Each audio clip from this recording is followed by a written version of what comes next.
जय श्री कृष्णा। राधे राधे। आप सभी को वैकुंठ चतुर्दशी की हार्दिक शुभकामनाएं। पंचांग के अनुसार कार्तिक माह के शुक्ल पक्ष की चतुर्दशी तिथि को वैकुंठ चतुर्दशी के नाम से जाना जाता है। इस बार साल 2023 में रविवार के दिन वैकुंठ चतुर्दशी का व्रत रखा जाएगा। यह चतुर्दशी कार्तिक पूर्णिमा के पहले और देवउठनी एकादशी के बाद आती है। इस चतुर्दशी का खास महत्व माना गया है। पुराणों में भी इस तिथि को लेकर कई कथाएं मिलती है। इस दिन भगवान शिव और विष्णु जी की पूजा करने से दोनों देव प्रसन्न हो जाते हैं। इस दिन पूजा पाठ जप एवं व्रत करने से श्रद्धालु को वैकुंठ की प्राप्ति होती है। वैकुंठ चतुर्दशी की कथा पढ़ने से या सुनने से 14,000 पाप कर्मों का दोष मिट जाता है। इस तिथि के देवता भगवान शंकर हैं, तो इस तिथि में भगवान शंकर की पूजा करने से और व्रत रखने से मनुष्य समस्त ऐश्वर्यों को प्राप्त कर बहुत से पुत्रों एवं प्रबुद्ध धन से संपन्न हो जाता है। यह तिथि चंद्रमा ग्रह की जन्मी तिथि है। इसे मासिक शिवरात्रि के नाम से भी जाना जाता है। तो आइए भगवान शंकर और विष्णु जी का आशीर्वाद पाने के लिए सुनते हैं व्रत कथा। बोलो श्री हरि विष्णु की जय हो, बोलो भोले शंकर की जय हो। सुनने वाले भक्तगण, कथा शुरू होने से पहले कमेंट बॉक्स में इन दोनों का जयकारा अवश्य लगाएं। ये दोनों देव प्रसन्न होकर आपकी सारी मनोकामनाएं पूर्ण करें। पहली कथा। पौराणिक कथाओं के अनुसार एक बार भगवान विष्णु देवादिदेव महादेव का पूजन करने की सोच रहे थे, तो वो पूजन करने के लिए काशी आई। वहां मणिकर्णिका घाट पर स्नान किया। स्नान करने के पश्चात उन्होंने 1000 स्वर्ण कमल पुष्पों से भगवान विश्वनाथ के पूजन का संकल्प किया और फिर भगवान भोले शंकर की पूजा शुरू कर दी। जब वे पूजन करने लगे तो भगवान भोलेनाथ ने सोचा कि क्यों ना आज विष्णु जी की परीक्षा ली जाए। तो ऐसा सोचकर भोले शंकर ने उनकी पूजा में से एक कमल का पुष्प कम कर दिया। अब भगवान श्री हरि को पूजन पूर्ति के लिए 1000 कमल पुष्प चढ़ाने थे। ये उनका संकल्प था। जैसे ही वो फूलों को चढ़ाने लगे तो फूल तो सारे 999 हुए। तो यह देखकर विष्णु जी को चिंता हुई। वो इधर उधर उस फूल को ढूंढने लगे, लेकिन उन्हें कहीं पर भी फूल नहीं मिला। तो वो सोचने लगे कि अगर मैंने 1000 फूल नहीं चढ़ाए तो मेरी पूजा तो व्यर्थ ही जाएगी, क्योंकि मैंने तो 1000 फूलों का संकल्प लिया है। अब मैं 1000 पुष्प कहाँ से पूर्ण करूं? ऐसा सोचते सोचते श्री हरि विष्णु ने सोचा कि मेरी आंखें भी तो कमल के समान हैं, तभी तो मुझे कमल नयन और पुंडरीकाक्ष कहा जाता है। तो यह विचार करते हुए भगवान श्री हरि विष्णु मन ही मन बहुत ही प्रसन्न हुए और जैसे ही अपनी कमल समान आंखें चढ़ाने के लिए तत्पर हुए तो उसी समय भोले शंकर वहां पर प्रकट हो गए। विष्णु जी की इस अगाध भक्ति से प्रसन्न होकर देवादिदेव महादेव प्रकट होकर बोले कि हे विष्णु, तुम्हारे समान संसार में मेरा दूसरा कोई भक्त नहीं है। मैं तुम्हारी भक्ति और तपस्या से अत्यंत प्रसन्न हुआ हूँ। आज कार्तिक माह के शुक्ल पक्ष की चतुर्दशी तिथि है। आज के बाद इस तिथि को वैकुंठ चतुर्दशी के नाम से जाना जाएगा और इस दिन जो श्रद्धा पूर्वक व्रत रखकर आपका पूजन करेगा उसे वैकुंठ लोक की प्राप्ति होगी। ये मैं वरदान देता हूँ। यह कहकर भगवान शिव ने इसी वैकुंठ चतुर्दशी को करोड़ों सूर्यों की कांति के समान वाला सुदर्शन चक्र विष्णु जी को प्रदान किया।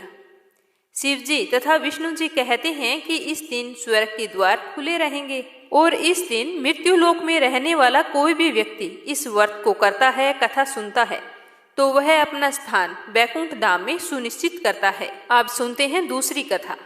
वैकुंठ चतुर्दशी की पौराणिक कथा के अनुसार एक समय की बात है। नारद जी पृथ्वी लोक पर घूमते हुए वैकुंठ धाम जा पहुंचते हैं। वहां पहुंचने पर भगवान विष्णु उन्हें देखकर अत्यंत प्रसन्न होते हैं और आदर पूर्वक बैठाते हैं और उनके आने का कारण पूछते हैं। तो विष्णु जी के पूछने पर नारद जी कहते हैं कि हे प्रभु, आपने अपना नाम कृपा निधान रखा है। इससे आपके जो प्रिय भक्त हैं वही तर पाते हैं। जो सामान्य नर नारी है वह वंचित रह जाते हैं। इसीलिए आप मुझे कोई ऐसा सरल मार्ग बताएं जिससे सामान्य भक्त भी आपकी भक्ति करके मुक्ति पा सके। आज मैं तो इसी उद्देश्य से आपके पास आया हूँ। तो नारद जी की बात सुनकर विष्णु जी बोले कि हे नारद, मेरी बात को ध्यान से सुनो। तुमने मृत्यु लोक के लोगों के लिए बहुत ही हित की बात पूछी है। कार्तिक शुक्ल पक्ष की चतुर्दशी को जो नर नारी व्रत का पालन करेंगे और श्रद्धा भक्ति से मेरी पूजा अर्चना करेंगे, उनके लिए स्वर्ग के द्वार साक्षात खुले रहेंगे। और इसके बाद विष्णु जी जय और विजय को बुलाते हैं और उन्हें कार्तिक चतुर्दशी को स्वर्ग के द्वार खुला रखने का आदेश देते हैं। भगवान विष्णु कहते हैं कि इस दिन जो भी भक्त मेरा थोड़ा सा भी नाम लेकर पूजन करेगा वह बैकुंठ धाम को प्राप्त करेगा। तो विष्णु जी से यह विधान सुनकर नारद जी वहां से प्रसन्नचित होकर चले जाते हैं। तीसरी कहानी। एक समय की बात है कि एक धनेश्वर नाम का एक ब्राह्मण रहता था जो बहुत ही बुरे कर्म करता था। उसके ऊपर कई पाप थे। एक दिन वो गोदावरी नदी में स्नान के लिए गया। उस दिन बैकुंठ चतुर्दशी थी। कई भक्तजन उस दिन पूजा अर्चना कर गोदावरी घाट पर आए हुए थे, तो उसी भीड़ में धनेश्वर भी उन्हीं के साथ था। तो इस प्रकार उन श्रद्धालु के स्पर्श के कारण धनेश्वर को भी पुण्य फल मिला। जब उसकी मृत्यु हो गई तब उसे यमराज लेकर गए और नरक में भेज दिया। तब भगवान विष्णु ने कहा कि ये पापी तो बहुत हैं, पर इसने बैकुंठ चतुर्दशी के दिन गोदावरी नदी में स्नान किया है और श्रद्धालुओं के पुण्य के कारण इसके पाप भी नष्ट हो गए हैं, इसीलिए इसे बैकुंठ धाम मिलेगा। अतः धनेश्वर को बैकुंठ धाम की प्राप्ति हुई। अब अगली कहानी अपने सुनेंगे एक बुढ़िया की। एक गांव में एक बुढ़िया रहती थी। उसके पास एक बछड़ी थी। बुढ़िया ने अपनी बछड़ी का नाम रखा था ऊर्णी कपूर्णी। कार्तिक के महीने में बुढ़िया पुष्कर नहाने के लिए जा रही थी, तो उसने पड़ोसन के पास जाकर कहा कि तुम ऐसा करना, मेरी ऊर्णी कपूर्णी को चारा डाल देना और एक पानी का भरकर कुंडा उसके पास रख देना। ऐसा कहकर बुढ़िया तो स्नान करने के लिए पुष्कर चली गई। अब पीछे से बुढ़िया के कहे अनुसार उसकी पड़ोसन रोजाना चारा डाल देती और पानी का एक कुंडा भरकर रख देती। एक दिन पड़ोसन को ध्यान नहीं रहा और ऊर्णी कपूर्णी को खाने के लिए कुछ मिला नहीं, तो वो सारा दिन भूखी मरती रही। अत्यधिक भूख के कारण वो इधर उधर चक्कर लगा रही थी कि उसकी गले से रस्सी टूट गई और वो एक कुंड के पास चली गई। वहां उसने जैसे ही पानी पीने के लिए अपना मुंह नीचा किया तो वो कुंड में गिर गई। गिरते ही उसका स्नान हो गया। सारा दिन की भूखी थी, तो पानी में गिरने से उसकी मौत हो गई। उस दिन बैकुंठ चौदस थी और वो बैकुंठ में गई। बुढ़िया पुष्कर नहाकर आ गई। पड़ोसन पूछने लगी कि मेरी ऊर्णी कपूर्णी कहाँ है, तो पड़ोसन बोली कि वो तो मर गई। तो बुढ़िया ने पूछा कि उसने कितनी काती नहाई, यानी कि कितने कार्तिक दिन स्नान किए। तो पड़ोसन बोली ज्यादा तो नहीं, सिर्फ एक दिन बैकुंठ चौदस नहाई थी। बैकुंठ चौदस के पुण्य से कपूर्णी ने अगले जन्म में राजा के घर में जन्म लिया। इसीलिए महीना भर स्नान जो ना कर सके तो उसे चौदस के दिन स्नान जरूर करना चाहिए, व्रत रखना चाहिए और कार्तिक मास महात्म्य की संपूर्ण कथा भी सुननी चाहिए। कहते हैं कि ऐसा करने से हमें कार्तिक महास्नान का पूरा फल मिल जाता है। आप कार्तिक मास महात्म्य की पूरी कथा सुनना चाहते हैं तो कमेंट बॉक्स में लिंक दी हुई है, सुन सकते हैं, क्योंकि एक बार कार्तिक मास में इस महात्म्य को अवश्य सुनना चाहिए। इस दिन पंचविखु व्रत कथा भी अवश्य सुननी चाहिए, क्योंकि कार्तिक माह के अंतिम 5 दिन व्रत किए जाते हैं, जिन्हें पंचविखु व्रत के नाम से जाना जाता है। अगर 5 दिन व्रत ना कर सकें तो एकादशी के दिन, द्वादशी के दिन और बैकुंठ चतुर्दशी के दिन व्रत करते हैं तो हमें पंचविखु की कथा अवश्य सुननी चाहिए। तो आइए अपने मान सम्मान की रक्षा के लिए सुनते हैं पंचविखु व्रत कथा। बोलो पंचविखु भगवान की जय हो। किसी गांव में एक साहूकार और एक साहूकारनी रहा करते थे। उनके एक बेटा और एक बहू थी। उनकी बहू बहुत ही गुणवान और संस्कारी थी। वह धार्मिक विचारों में खूब रुचि रखती थी। वह व्रत और पूजा पाठ हमेशा बड़ी ही श्रद्धा भाव से किया करती थी। उसका एक नियम था कि वह कार्तिक माह में, पूरे कार्तिक माह नित्य प्रतिदिन सुबह सवेरे जल्दी उठकर नदी में स्नान करने के लिए जाया करती थी और स्नान करने के बाद सबसे पहले वो राई दामोदर जी भगवान के दर्शन करती थी। उनके दर्शन करने से पहले किसी पराये पुरुष का मुंह नहीं देखती। इसीलिए वो सुबह जल्दी उठकर स्नान करने के लिए जाती, स्नान करती, फिर राई दामोदर जी के दर्शन करके कार्तिक माह की कहानियां सुनती, तुलसी जी की पूजा करती। उसी के बाद कोई अन्य काम करती। उसी गांव में एक राजकुमार था। वो भी सुबह जल्दी स्नान करने के लिए नदी तट पर जाता था। उसे लगता कि कोई तो है जो मुझसे पहले स्नान करके जाता है, पर ऐसा कौन है जो मुझसे पहले स्नान करके चला जाता है। वो रोजाना जब भी स्नान करने के लिए आता तो इधर उधर देखता, पर उसे कोई भी दिखाई नहीं देता। ऐसा करते करते पूरा कार्तिक माह बीत चुका था। सिर्फ 5 ही दिन बाकी बचे थे कि एक दिन साहूकार की पुत्र वधू तो स्नान करके वापस जा रही थी और उसी समय वह राजकुमार स्नान करने के लिए आ रहा था। तो जल्दी जल्दी में साहूकार की पुत्र वधू के पांव की एक मोचड़ी वहीं पर छूट गई और वह जल्दी से अपने घर आ गई। उसे अपनी मोचड़ी का कोई भी ध्यान नहीं रहा। तो राजकुमार जैसे ही स्नान करके बाहर निकला तो उसे वो मोचड़ी दिखाई दी। तो उसे देखकर वह सोचने लगा कि यहाँ पर जरूर कोई औरत स्नान करने के लिए आती है। यह मोचड़ी इतनी सुंदर है तो इसे पहनने वाली ना जाने कितनी सुंदर होगी। अब तो राजकुमार के मन में उस औरत को देखने की तमन्ना जाग उठी।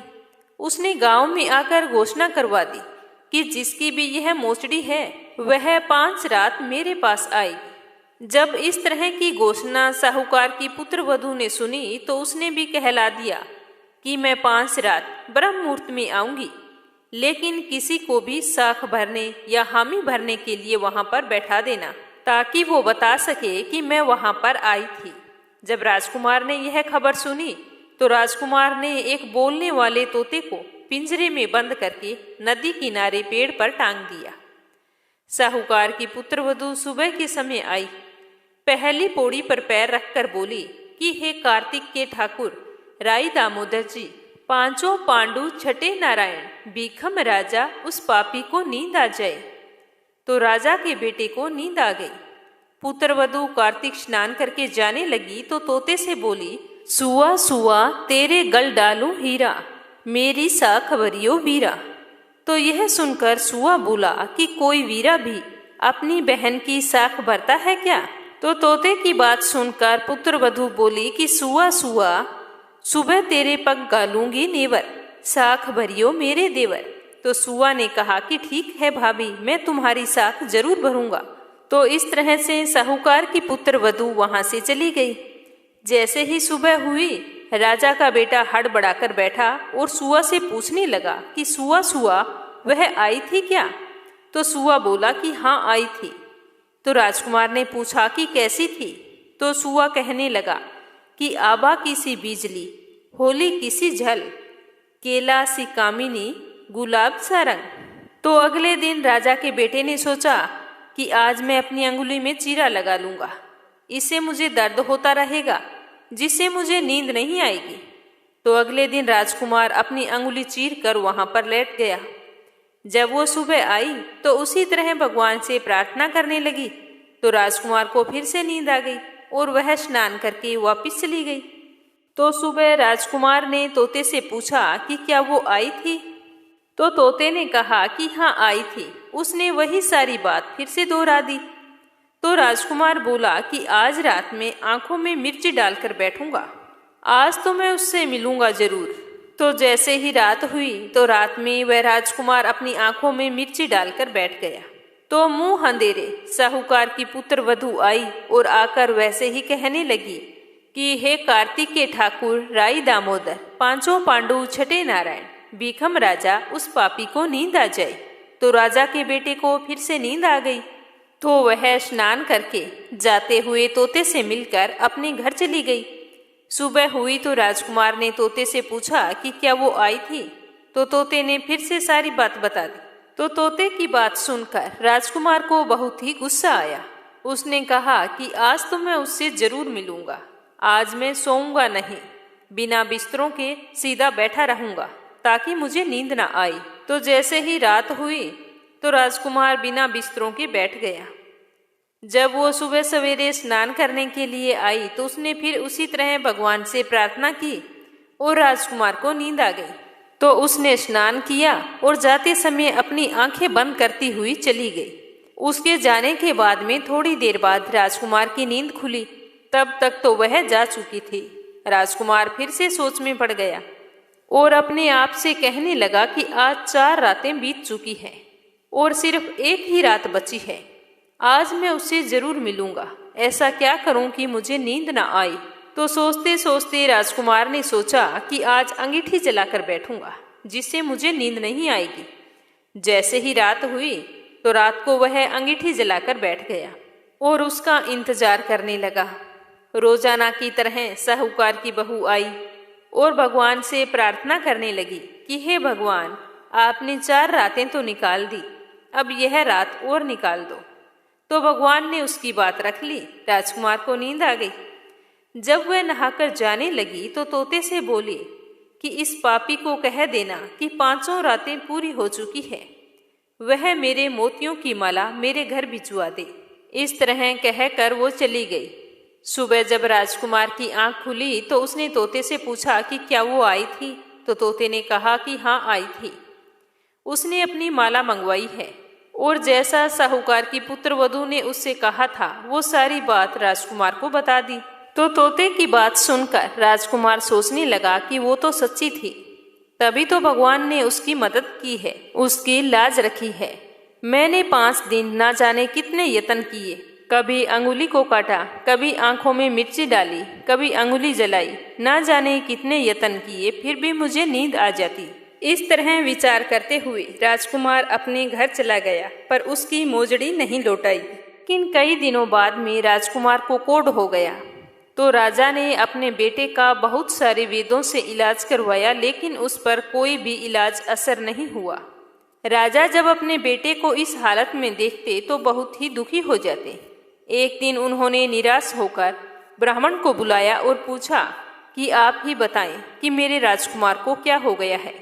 तो ब्राह्मण ने देखकर बताया कि आपके राजकुमार ने पतिव्रता स्त्री का सत भंग करने का प्रयास किया है, उसी के पाप की वजह से इनका अंग अंग जल रहा है। तो राजा ने कहा कि आप ही इसका कोई समाधान बताइए कि हम क्या करें जिससे हमारे बेटे के पाप नष्ट हो जाए। तो ब्राह्मण ने बताया कि अगर यह उस साहूकार की बहू को अपनी धर्म की बहन बनाए और रोजाना उसके नहाए हुए जल से स्नान करें तो ही यह ठीक हो सकता है। जब राजा ने यह बात सुनी तो उन्हें बहुत ही अजीब लगा, लेकिन और कोई इलाज भी नहीं था। तो राजा साहूकार की बहू की मोजड़ी को लेकर साहूकार के घर गए और बोले कि यह मोजड़ी आपकी पुत्रवधू की है, इसे ले ले और आपके बहू के नहाए हुए जल से मेरे बेटे को नहला दे। तो साहूकार ने कहा कि हमारी बहू की मोजड़ी आपके पास कैसे आई। तो राजा ने सारी बात उसे बता दी कि किस तरह मेरे बेटे ने आपकी बहू पर बुरी नजर डाली थी, जिसके कारण आज उसे कोढ़ हो गया है और उसका एक ही इलाज है कि आपकी बहू के नहाए हुए पानी से अगर वो स्नान करता है तो उसका कोढ़ ठीक हो सकता है। तो साहूकार बोला कि हमारी बहू किसी पराये पुरुष का मुंह नहीं देखती। अगर आपको उनके नहाए हुए पानी से अपने बेटे को नहलाना है तो आप ऐसा करें कि इस नाली के ऊपर अपने बेटे को बिठा दीजिए। जब हमारी बहू ऊपर नहाएगी तो आपके बेटे के ऊपर पानी गिरेगा, जिससे आपका पुत्र हमारी बहू के नहाए हुए पानी से नहा लेगा। तो राजा ने साहूकार के कहे अनुसार अपने बेटे को उस नाली पर बैठा दिया। अब रोजाना जब उनकी बहू स्नान करती तो उस समय वह राजकुमार वहां पर बैठ जाता और बहू के स्नान किए हुए पानी से वह रोजाना नहाता। ऐसा करने से कुछ ही दिनों में उसका शरीर चंदन सा हो गया। तो राजा ने साहूकार की पुत्रवधू को अपनी बेटी बनाया और राजकुमार ने भी अपनी की हुई गलती के लिए क्षमा मांगी। उसके बाद राजा ने सारी नगरी में ऐलान करवाया कि हर आदमी कार्तिक माह में कार्तिक स्नान करे। हे पंच भिक्षु भगवान, कार्तिक मास में जैसा साहूकार की पुत्रवधू को दिया उनकी लाज रखी, वैसी सबकी रखना। बोलो पंच भिक्षु भगवान की जय हो। अब सुनेंगे लप्सी और तपसी की कहानी। इस कहानी को हर व्रत कथा के बाद में अवश्य सुनना चाहिए, क्योंकि इस कथा को सुने बिना हमें हमारे व्रत का पुण्य फल नहीं मिलता। लप्सी और तपसी की कहानी। एक लप्सी था, एक तपसी था। तपसी हमेशा भगवान की तपस्या करता था, लेकिन उसे चोरी करने की आदत थी। लप्सी हमेशा 1.25 सेर की लापसी बनाता और पहले भगवान को भोग लगाता, उसके बाद में स्वयं भोजन करता। दोनों भाइयों का यही नियम था। तो एक दिन कोई बात को लेकर दोनों में कहासुनी हो गई। तो तपसी बोला कि मैं रोजाना भगवान की तपस्या करता हूँ, इसीलिए मैं बड़ा हूँ। तो लप्सी बोला कि मैं रोज भगवान को 1.25 सेर लापसी का भोग लगाता हूँ, इसीलिए मैं बड़ा हूँ। ऐसा कहते हुए दोनों जोर जोर से लड़ने लगे। तभी वहां से नारद जी गुजर रहे थे। दोनों को लड़ता हुआ देखकर वहां आए और उनसे पूछा कि तुम दोनों लड़ क्यों रहे हो। तो दोनों ने अपने आप को बड़ा बताया और साथ में बड़ा होने का कारण भी बताया। तो नारद जी बोले कि मैं तुम्हारा फैसला कर दूंगा, कल आऊंगा, बता दूंगा भी कौन बड़ा है। दूसरे दिन लप्सी और तपसी नहाकर अपनी रोज की भक्ति करने आए। तो नारद जी ने छुपकर 1.25 करोड़ की एक एक अंगूठी उन दोनों के आगे रख दी। जैसे ही भक्ति करते हुए तपसी की नजर उस अंगूठी पर पड़ी तो उसने चुपचाप से उठाई और अपनी पैर के नीचे दबा ली। लप्सी की नजर अंगूठी पर पड़ी, लेकिन उसने ध्यान नहीं दिया। उसने पहले भगवान को भोग लगाया और फिर स्वयं भोजन करने के लिए बैठ गया। थोड़ी देर बाद नारद जी सामने आए तो दोनों ने पूछा कि अब बताओ हम में से कौन बड़ा है। तो नारद जी ने तपसी से खड़ा होने के लिए कहा। तो वो खड़ा हुआ तो उसके पैर के नीचे दबी हुई अंगूठी दिखाई दी। तो नारद जी ने तपसी से कहा, तपस्या तो तुम करते हो, इतनी तपस्या करने के बाद भी तुम्हारी चोरी करने की आदत नहीं गई। ये अंगूठी मैंने ही तुम दोनों के आगे रखी थी। मैं ये देखना चाहता था कि तुम दोनों में से किन के मन में लालच है। तो तूने तो अंगूठी दिखाई पड़ते ही झट से अपने पैर के नीचे दबा ली। लेकिन लप्सी का ध्यान अंगूठी पर जाने के बाद भी लप्सी ने अंगूठी को ना ही उठाया और ना ही ध्यान किया। उसने सिर्फ अपने भगवान जी में ही ध्यान रखा, उन्हें भोग लगाया और बाद में स्वयं भोजन करने लगा। इसीलिए लप्सी बड़ा है और तुम्हें तुम्हारी तपस्या का कोई भी फल नहीं मिलने वाला। जितनी चाहे मर्जी तुम तपस्या कर लो, तुम्हें इसका कोई भी फल नहीं मिलेगा। तो तपसी को यह सुनकर बहुत ही दुख हुआ और वह शर्मिंदा होकर नारद जी से माफी मांगने लगा और कहने लगा कि आज तक की मेरी गलती माफ करो और मुझे बताओ कि मुझे मेरी तपस्या का फल कैसे मिलेगा। आज के बाद कभी भी मैं चोरी नहीं करूंगा। तो नारद जी ने कहा कि यदि कोई गाय और कुत्ते की रोटी नहीं बनाएगा तो उसका फल तुझे मिलेगा। यदि कोई आदमी ब्राह्मण को भोजन करवाकर उसे दक्षिणा नहीं देगा तो उसका फल भी तुझे ही मिलेगा। अगर किसी को सूट, तीवल, साड़ी अगर हम देते हैं, उसके ऊपर अगर भेंट स्वरूप कुछ रुपए नहीं देंगे तो उसका फल भी तुझे ही मिलेगा। अगर कोई व्यक्ति दिए से दिया जलाएगा तो उसका फल भी तुझे ही मिलेगा। अगर कोई औरत आंगन लीपकर चौका नहीं लीपेगी तो उसका फल भी तुझे ही मिलेगा। यदि कोई व्रत कथा में सारी कहानी सुन ले लेकिन तुम्हारी कहानी ना सुने तो उसका फल भी तुझे ही मिलेगा। उसी दिन से हर व्रत कथा और कहानी के साथ लप्सी तपसी की कहानी कही और सुनी जाती है। और कहानी सुनने के बाद में कहना चाहिए कि लप्सी का फल लप्सी को मिले, तपसी का फल तपसी को मिले और हमारी कहानी का फल हमें मिले। तो ये थी बैकुंठ चतुर्दशी पर सुनी जाने वाली पौराणिक व्रत कथा। सुनकर आपको कैसा लगा कमेंट बॉक्स में जरूर बताना। साथ ही इस चैनल को सब्सक्राइब करना बिल्कुल नहीं भूलना। भगवान आपकी सारी मनोकामनाएं पूर्ण करे। कल फिर से मिलेंगे पूर्णिमा की कथा के साथ। तब तक के लिए जय श्री कृष्णा, राधे राधे।